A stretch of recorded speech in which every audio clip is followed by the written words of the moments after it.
d'accord. Et au même titre que toi et moi, on a mené un travail avec le staff dans la dernière ligne droite, on va dire, avant les Jeux, c'est-à-dire depuis avril jusqu'au mois d'août, où on a eu des rendez-vous à peu près tous les 15 jours. Je ne sais pas si 10 ans en arrière, on aurait pu faire ce travail-là. Et si les entraîneurs et les staffs se seraient, entre guillemets, laissés embarquer dans ce travail-là. Et moi, j'avais cette conviction-là qui était de dire le staff doit être porteur déjà de l'ambition la plus élevée et complètement aligné avec l'objectif déjà, mais aussi aligné en son sein. C'est-à-dire on doit complètement être aligné, se faire confiance. Et puis du coup, avec ce travail-là, alors au début, j'imagine que ça a dû faire rire un peu les athlètes aussi de loin, un peu de temps en temps quand on allait se réunir en staff. Mais au final, ce qui ressort quand même du bilan des Jeux de la part des sportifs et des staffs, c'est l'idée quand même que tout le monde à la fois était à sa place, tout le monde était dans son poste, se faisait confiance. C'est très important ce que tu dis. Et en même temps poussait dans la même direction. Et même des entraîneurs individuels, parce qu'on a cette particularité-là en équipe de France, c'est qu'il n'y a pas juste un coach de l'équipe de France, on intègre, moi j'ai eu la volonté d'intégrer des entraîneurs individuels, et même les entraîneurs individuels ont réussi à pousser dans la direction du collectif. Et donc du coup, finalement, c'est le collectif qui s'est mis au service des ambitions individuelles, pour que les sportifs puissent s'en saisir dans la course. Et à l'inverse, eux, ils ont décidé à tel ou tel moment de la course de mettre leurs ambitions individuelles au service de l'ambition collective. Et moi, c'est ce que j'ai très bien vu quand j'ai vu la collaboration entre les coachs, en tout cas de ceux qui ont été sélectionnés, mais même avant, parce qu'on parle de 3 hommes et d'une femme, mais il y avait beaucoup plus que ça comme vivier, puisqu'il y a quand même 8 pilotes de très haut niveau chez les hommes, et puis on va dire une autre pilote, ou même il y en avait encore deux autres qui... Trois chez les féminines. Qui étaient quand même de très haute facture, et que tout le monde a collaboré en croisée, comme ça, pour faire grandir chacun, avec toujours cette part évidemment réservée, parce que c'est normal, du coach avec le pilote qui l'accompagne, mais qui est normal et qui est aussi nécessaire pour créer l'émulation. En fait, moi, c'est tout le... En fait, là, on est en train de parler de toute la puissance, moi, que je trouve du dispositif, parce qu'en fait... que ce soit Marc ou toi, Francisca, quand vous êtes intervenu en tant que référent sur cette dimension-là, dans le projet, l'idée, ce n'était pas forcément de travailler avec tous les sportifs. D'ailleurs, je ne sais même pas si c'est une bonne idée. Non, de mon point de vue, ce n'est pas une bonne idée. Surtout à très haut niveau, c'est-à-dire que les sportifs veulent peut-être leur espace à eux, leur intervenant à eux. Ce qui s'est passé pour certains d'entre eux. Oui, bien sûr. Moi, personnellement, je n'ai pas accompagné tous les pilotes. Et c'était l'idée, c'est que chacun puisse avoir aussi son espace à lui, tout en collaborant à l'espace, au projet collectif. C'est ça. Et si tu veux, moi, toute la puissance de ce projet-là, c'était pas tant que les sportifs... oui, effectivement, ça c'est la base en fait, que les sportifs ils travaillent sur cette dimension-là, c'est la base. Mais c'était justement de dépasser ça et d'apporter une espèce de puissance supplémentaire avec un intervenant qui à la fois allait pouvoir être en lien avec les différents intervenants, parce que c'est pareil, c'est comme un entraîneur, on ne peut pas imposer un entraîneur à quelqu'un. L'entraîneur, c'est l'athlète qui le choisit, et l'intervenant sur cette dimension-là, c'est souhaitable en tout cas. Voilà, et donc du coup, le coach, entre guillemets, l'intervenant en dimension mentale, c'est la même chose. Donc du coup, c'était d'avoir le lien avec les différents intervenants, et en même temps d'interagir sur l'ensemble du système et de pouvoir, déjà moi, m'aider à avoir une autre, parce que moi je suis un peu celui qui est la vue en recul sur l'équipe, mais des fois je me sens un peu seul, donc du coup d'avoir une autre personne qui puisse avoir aussi cette vue-là en recul et de croiser, qu'on puisse un peu croiser ensemble pour... en gros, faire confiance à ceux qui allaient régler le moteur et puis nous pouvoir quand même regarder la route pour que la voiture, elle soit bien réglée, mais qu'elle aille bien dans la bonne direction et qu'elle n'aille pas dans le mur. Donc d'avoir cette vue-là un peu en hauteur, et puis surtout de pouvoir percevoir et échanger avec un staff pluridisciplinaire. Pour moi, c'est quand même la plus grosse plus-value. Qui a bien fonctionné ensemble, aussi parce qu'il y avait aussi une préoccupation que nous avions en commun, mais que tu avais toi en tant que head coach et sélectionneur, et moi que j'avais aussi par mon métier, je veux dire, c'était préserver la santé mentale de toute l'équipe. Alors évidemment, les pilotes, ça va de soi. Alors, en tout cas, ça va de soi, je le dis, mais ça ne va pas de soi. On voit toutes les affaires qui sortent et tout ce qui se passe en ce moment post-jeu, mais post aussi, disons, retombée de cette émulation sportive ces 3 dernières années. En fait, ce n'est pas une évidence, cette santé mentale, mais en tout cas, toi, en tant que sélectionneur, et en tout cas, on était en accord là-dessus. Marc, par ailleurs, était en accord là-dessus aussi, évidemment. L'idée, c'était de aussi faire attention. Moi, je crois que de toute façon, moi, j'aurais pas pu travailler avec des... Voilà, que ce soit toi ou Marco. Enfin, j'aurais pas pu travailler avec des gens qui n'étaient pas en accord avec moi là-dessus. Moi, c'est pareil, peut-être que d'autres auraient fait différemment. Il se trouve que c'était moi le responsable. Donc, du coup, voilà, moi, cette conviction-là, elle est plutôt forte chez moi. C'est-à-dire que pour moi, la performance, elle vient avant tout aussi du bien-être.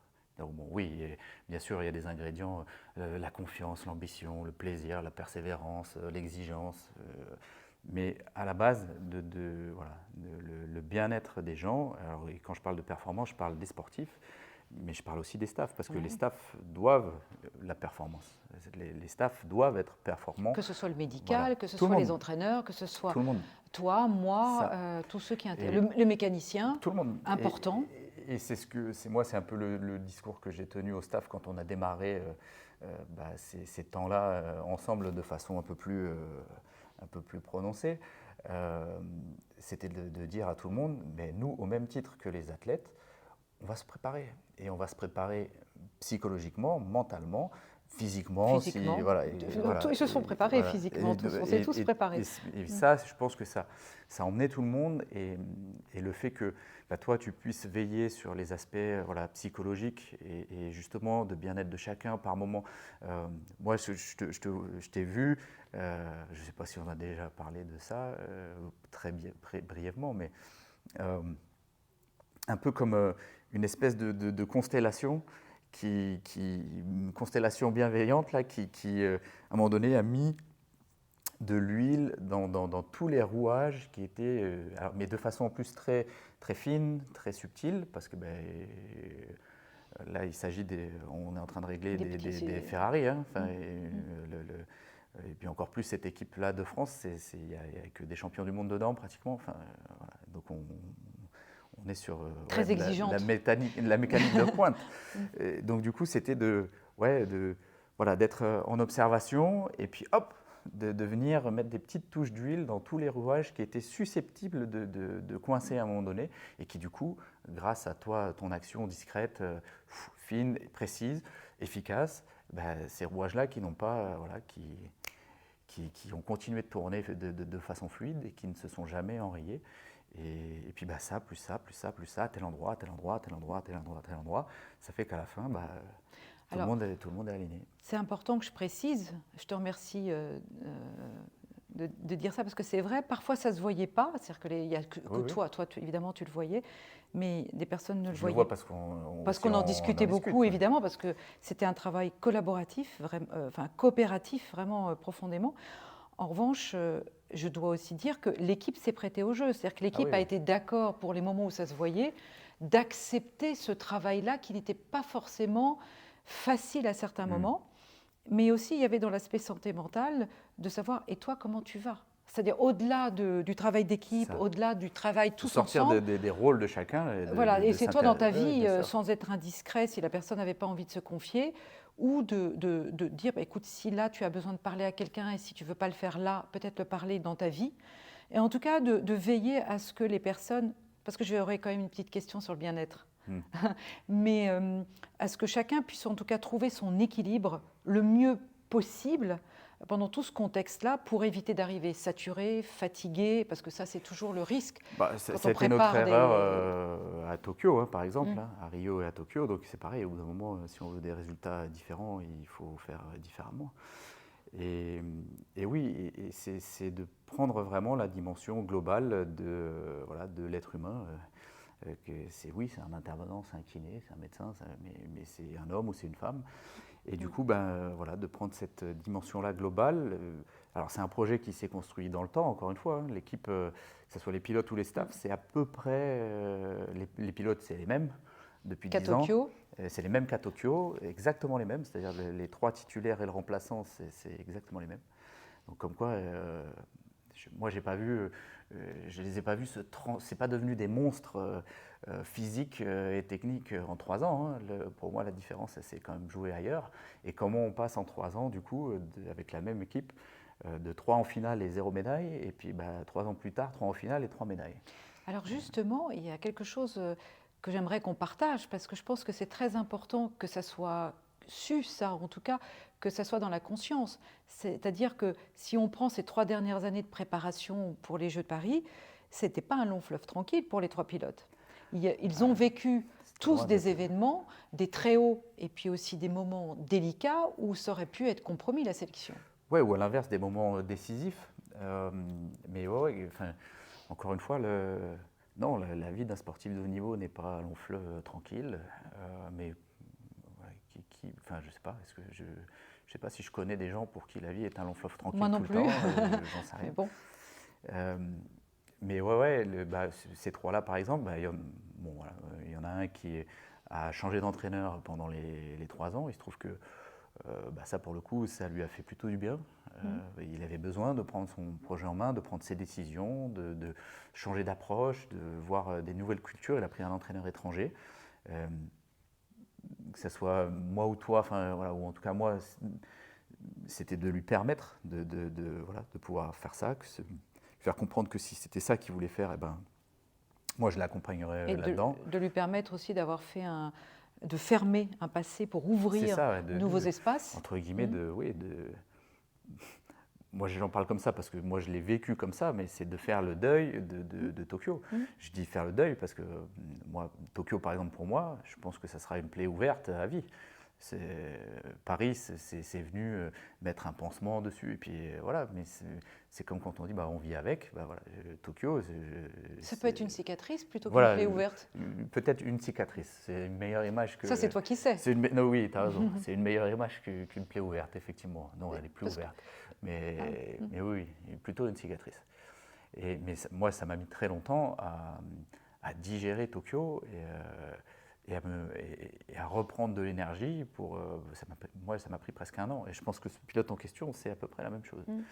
Et sans le travail sur cette dimension-là, même ne serait-ce que par quelques rendez-vous, je ne suis pas sûr qu'il ait transformé autant s'il ne l'avait pas mené. Ça a été vrai pour lui, ça a été vrai aussi pour un entraîneur qui lui-même avait été un ancien sportif de haut niveau et qui avait aussi des cicatrices de cette nature-là, et que ça a permis aussi de déblayer le chemin pour être un meilleur entraîneur. Surtout encore. Entre guillemets, de poser ça, quoi, en fait. De ne plus le porter et du coup de ne plus le faire porter aux sportifs, finalement. Et la peur d'échouer et l'absolue volonté de réussir au détriment du chemin par lequel passe le pilote, qui est son propre chemin. Et puis les 2 autres, pour parler des 2 autres titulaires, eux se sont blessés comme presque jamais ils se sont blessés avant. Alors pas pour Joris, mais il y en a un qui s'est blessé fin 2023. Lui, ça a été très très sérieux.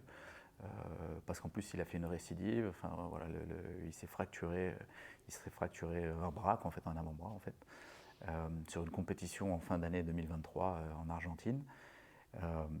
Et puis en fait, en gros, c'est pour faire simple, il a eu une plaque et quelques semaines plus tard, la plaque s'est rompue et donc du coup, en gros, il en a pris pour 4 mois, pour faire simple. Donc 4 mois d'arrêt, 4 mois dans une période de qualif olympique. Toi tu sais, mais je laisse imaginer tout le monde ce que ça peut générer en termes de doute, de stress, sur la partie émotionnelle. Quand les autres en plus continuent et essayent de prendre la place pour la qualif. Et d'ailleurs, pour ce pilote-là, c'est important de dire que justement, moi je voyais que ça pouvait arriver, cette situation. Elle est arrivée parce qu'il était en résistance encore, mais que justement, c'est peut-être sa chance. C'est ce que j'allais dire. D'aller chercher une médaille. Et finalement, c'est peut-être ce qui Parce fait que ça l'a mis au travail, c'est sur la peut-être dimension ce qui mentale. fait le résultat à la fin, c'est qu'en fait, cette période-là de 4 mois, il l'a mis à profit pour investiguer. Et alors, c'est pas fait tout de suite, si j'ai bien compris, mais Non, il a voilà, fallu insister. voilà, il a fallu assister un petit peu. Mais globalement, alors il se trouve que lui, pour le coup, il travaillait avec Marc. Et puis, en fait, je pense que Marc, en partant de lui, en lui faisant comprendre que, en fait, que c'était lui qui devait être volontaire dans cette démarche-là, et que s'il n'y était pas, ça ne servait à rien, en fait, qu'il perdait son temps. Et puis je crois que Sylvain, lui, il a vraiment investigué très fort ce champ-là, et ce qui fait que moi, je l'ai rarement vu aussi serein et aussi à la fois calme et déterminé, Le jour et la que, nuit. voilà, au moment où il doit prendre la place pour, entre guillemets, sa sélection, hein, donc ça s'est fait ça au mois de mai à peu près 2024, et puis aux Jeux Olympiques où pareil, pourtant c'est un pilote du Sud qui est plein d'énergie, un peu grande gueule, mais attachant. Hein, quand je dis ça, moi mon père est du Sud, hein, donc j'ai absolument, il n'y a pas de problème avec ça. Il a le même accent? Pas tout à fait le même, mais ça ressemble. Ça ressemble. Ouais. Et du coup, oui, là, voilà, très aligné, très calme, très déterminé, sans surjouer, voilà. Et je dois dire aussi que justement ce temps-là, ce temps qui était suspendu, où est-ce que ça allait se passer ou pas pour lui, est-ce que ça allait passer ou pas pour lui, juste avant qu'il se mette au travail, je pense qu'on l'a accompagné et compris dans ce moment un peu difficile Bien pour sûr. lui, de prendre cette décision d'y aller, de s'y engager. Et comme voilà, il est comme ça, quand il s'engage, il s'est engagé. Il s'est engagé Voilà. très fort. Enfin voilà, sa manière de faire, hein, comme tu dis, c'est un peu on ou off. Hein, C'est ça. Et puis là, il a décidé d'y aller, et puis il y allait. Et puis pour le troisième, alors, pour le coup, c'est Joris. Lui, c'est quand même un pilote qui lead le circuit depuis, allez, peut-être à peu près 15 ans, qui a gagné tout ce qu'il avait à gagner, sauf une médaille olympique qu'il a gagnée cet été. Donc c'était un peu la dernière pièce manquante à sa collection. Et lui surtout, c'est un pilote qui s'est jamais trop blessé. Et voilà, il s'était déjà fait une clavicule en 2019. Et puis là, il est retombé au mois de février, alors qu'il était en très grande forme. Il est tombé alors qu'il était en tête de la finale d'une manche de Coupe du Monde en Australie au mois de février. Et puis il s'est refracturé une clavicule. Et du coup, pareil, lui aussi, ça a été de dire, à chaque fois, en fait, l'idée, c'est, alors, hormis si vraiment, voilà, la blessure, que le corps médical nous dit, bon, là, c'est cuit parce qu'il en a pour 6 mois. Donc, hormis dans ce cas de figure-là, l'idée, c'est toujours de dire, une fois que le verdict médical est tombé, c'est de dire, on lui fait ou on leur fait confiance, et maintenant, comment on va faire, enfin, en gros, qu'est-ce qu'on y gagne? C'est-à-dire, qu'est-ce qu'on fait avec ça, et surtout, qu'est-ce qu'on y gagne? Parce que, ok, là aussi, tu vas devoir faire le deuil d'une préparation que tu avais peut-être imaginée, posée sur le papier, voilà, idéale.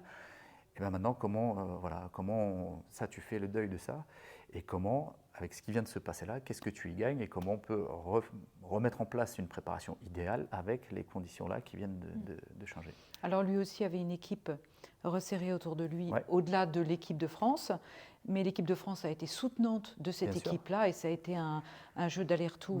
Ça a été d'accepter, encore une fois, hein, que les pilotes puissent travailler avec les intervenants à un moment donné qu'ils choisissaient. Qu'il avait depuis un moment. Qu'il avait, voilà. Un peu historiquement.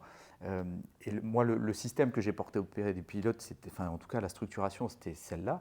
C'était d'avoir un ou une référente qui justement permettre de faire le lien et travaille sur la globalité du projet avec le staff, voilà, sur toute la complexité du projet, et de pouvoir faire appel à des intervenants autres, extérieurs. Et le système, c'était de dire, voilà, ceux qui veulent travailler, ceux ou celles qui veulent travailler avec l'intervenant, en gros, l'équipe de France met cette ressource-là à votre disposition, vous n'avez, entre guillemets, rien à payer. c'est l'équipe de France qui apporte cette ressource-là pour vous.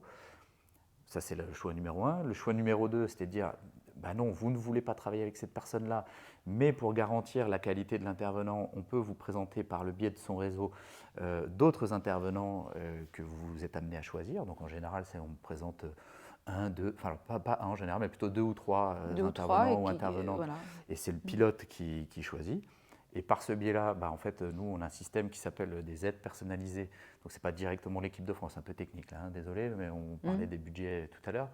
Mais par le biais des aides personnalisées qui sont fléchées pour tel ou tel projet, bah, voilà, vous fléchez dans vos aides personnalisées le travail avec un intervenant extérieur. Donc, du coup, là, pareil, c'est de l'argent finalement qu'on donne aux pilotes pour qu'ils puissent réaliser ce projet-là. Et puis le troisième choix, c'était en fait, vous voulez trouver vous-même ou vous avez déjà historiquement votre propre intervenant. Et dans ce cas-là, en gros, c'est vous qui le financez. Par contre, nous, on se met en synergie autour et on voit comment on peut rendre le système efficace, y compris comme ça, quoi. Alors, on a parlé... Alors, je voudrais revenir quand même, mais avant, je vais te poser une autre question. Je vais finir par y arriver à cette question de qu'est-ce que le bien-être pour toi, pour les pilotes, pour ce niveau-là, dans le cadre d'une préparation d'un événement de premier plan.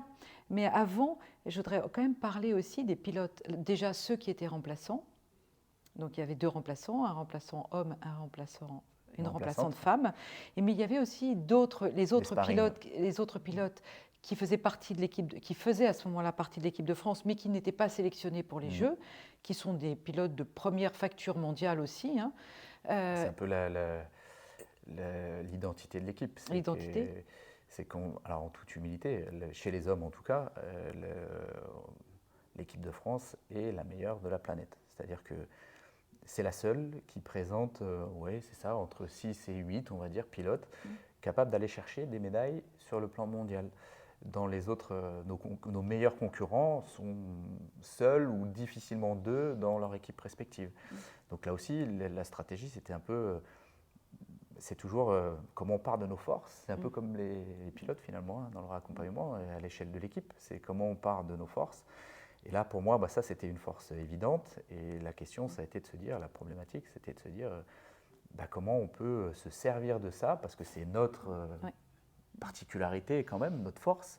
Comment on peut se servir de ça pour que justement ça vienne booster tout le monde. Alors, ce qui était intéressant, c'est que ça a créé de l'émulation et ça a poussé ceux qui ont été sélectionnés, ou même avant ceux qui allaient être sélectionnés. Alors parfois, il y avait une jeunesse aussi parmi les pilotes qui fait que se faire sélectionner, ce n'est pas si évident que ça, et ça ne dépend pas que des performances, on va dire techniques, physiques, tactiques, mais aussi d'une certaine acculturation à cette maturité d'être sélectionné. Et ça, ce n'est pas du tout évident, parce que des pilotes qui auraient pu aussi gagner au jeu, il y en avait d'autres. Ouais. Mais c'était intéressant de créer cette émulation qui a été aussi un apprentissage pour les, entre guillemets, plus jeunes pilotes, un apprentissage pour ceux qui étaient en lice, et aussi pour les sparring, qui donc étaient sparring, mais aussi pour les remplaçants qui ont fait partie, puis tu as agrandi, je veux dire, entre guillemets, ceux qui ont accompagné les derniers mois les pilotes, pour faire un vivier d'entraînement. C'est ça. En fait, nous, notre... Ça aussi, c'est une partie mentale. Ben oui, parce qu'en fait, nous, notre levier, encore une fois, la philosophie, c'était de dire, encore une fois, partir des pilotes. C'était quoi? Les pilotes, eux, ils ne voulaient pas de stratégie collective, parce que tout le monde nous dira, ils ont couru... Non, il n'y avait pas de stratégie collective. Et si on écoute les interviews et tout, ils le disent partout, mais ils ont raison, hein, il n'y avait absolument aucune stratégie collective prédéfinie avant la course. Alors déjà parce que, les pilotes n'en voulaient pas. Quand vous êtes 3 pilotes champions du monde, qu'est-ce que je vais aller dire moi? C'est lui qui va gagner, et puis toi tu vas rouler pour lui et toi aussi. Non, c'est impossible, c'est inenvisageable. Et puis 2, il y a la nature de l'activité quand même qui fait que c'est tellement imprévisible que le premier truc qui va mourir à la bataille, c'est le plan de bataille, quoi. Donc du coup, voilà, ça c'était pas pertinent, et puis de toute façon les pilotes n'en voulaient pas. On leur a posé la question d'ailleurs, hein, toi et moi, et la réponse a été très claire. Très claire. Donc ça a été de partir de là. Et pourtant, j'y reviendrai. Et dans l'inconscient, il s'est passé quelque chose. Oui, parce qu'en fait, ça mine de rien, ça sème la petite graine et puis petit à petit, c'est comment on la fait germer, tu vois, cette petite graine. Donc du coup, la question, c'était de se dire comment on va profiter justement de cette force collective. Et l'idée, c'était de dire, ok, en compétition, non. Par contre, à l'entraînement et en amont, dans toute notre phase de préparation, d'entraînement en équipe de France, en gros, à l'entraînement, on va mettre en place des situations de confrontation avec un niveau et une densité d'entraînement qui va être tellement élevé, vu votre niveau, et que si tout le monde est capable et prend la mesure de donner son 100% à chaque fois, vous allez générer à l'entraînement des situations avec un niveau d'intensité tellement élevé que quand vous allez arriver en compétition, vous allez dominer de la tête et des épaules vos meilleurs concurrents. Une sorte d'appropriation d'un contexte qui fait que c'était presque familier. J'ai presque l'impression qu'au moment du jour J à leur H, les trois devant, c'était connu. Ça. Et puis, voilà, c'était de dire aussi, vous avez quand même, ça fait maintenant quelques années, qui sont 3, 4, 5 dans les plus grandes finales mondiales. Donc une finale, c'est à 8 pilotes, quand vous avez 5 pilotes en finale sur 8 qui sont français. Sur plusieurs rounds. Sur plusieurs rounds et voilà, de façon régulière. C'est de se dire, et aussi, on va créer des repères et ancrer, oui, des automatismes quelque part en roulant ensemble. C'est-à-dire que vous avez quand même une probabilité assez forte de batailler entre vous pour prendre un titre ou une médaille arrivée en finale. Donc comment, dès l'entraînement, on va prendre ces repères-là et vous habituer à rouler les uns avec les autres, vous connaître, savoir ce que... Et puis dans l'inconscient, cette idée de triplé qui était quand même là et qui était... Ah ça c'est plus... Ouais. Et qui dans l'inconscient a agi. Bon, je vais pas me aller trop loin là-dessus aujourd'hui. Ça c'est plutôt ma partition à moi, c'est-à-dire que au départ, pardon. Oui, mais elle s'est inscrite tout le long de la préparation. L'idée c'était de... Alors les pilotes, eux, le triplé, c'est... Tant mieux si ça arrive, oui, c'est voilà, pas le sujet au départ. C'était pas le sujet, eux, c'est de prendre leur médaille. Et puis s'il y a un Français à côté sur le podium, tant mieux, mais s'il n'y est pas, c'est pas grave. Et moi, c'était de dire, déjà, on a été maltraité, l'équipe de France a été maltraitée aux Jeux Olympiques depuis un peu plus d'une dizaine d'années. Et c'était de dire comment je vais les sortir de la malédiction. Et ce que j'ai compris, tu vois, tu disais tout à l'heure, les entraîneurs, ils ont travaillé sur eux, ils ont travaillé sur leur posture. En fait, moi, je me suis pris pareil comme premier chantier. Voilà, ça a mis un an après Tokyo. C'est dire comment je vais les faire sortir de ça. Et l'idée, c'était vraiment d'assumer ce que l'équipe était capable de faire de mieux. Et puis, du coup, si j'avais 5, 6, 7, 8 gars qui étaient capables de prendre des médailles au niveau mondial, je ne vois pas pourquoi j'aurais été dire qu'ils allaient prendre qu'une seule médaille aux Jeux Olympiques. Non, en fait, s'ils sont tous en mesure de prendre une médaille, on va prendre toutes les médailles. Et donc, du coup, mon travail à moi, ça a été déjà d'assumer ça, d'assumer transgresser finalement, transgresser la norme.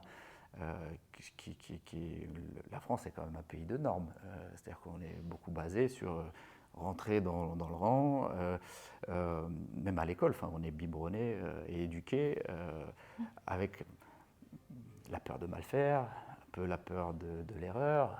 Il y a des pays où l'échec, c'est la chance, c'est la chance, ouais, voilà. C'est la chance. Mais d'ailleurs, tu vois, la problématique, ça c'est un mot, une phrase qui commence souvent comme ça en français. Le problème, c'est... Oui, voilà. Oui, c'est vrai. Puis moi, je peux avoir aussi ce tic de langage-là par moment. Ouais, parce que moi, je suis très attachée au champ lexical, puisque tu en parles, c'est-à-dire comment on s'exprime. N'oublie pas de, c'est différent de dire pense à.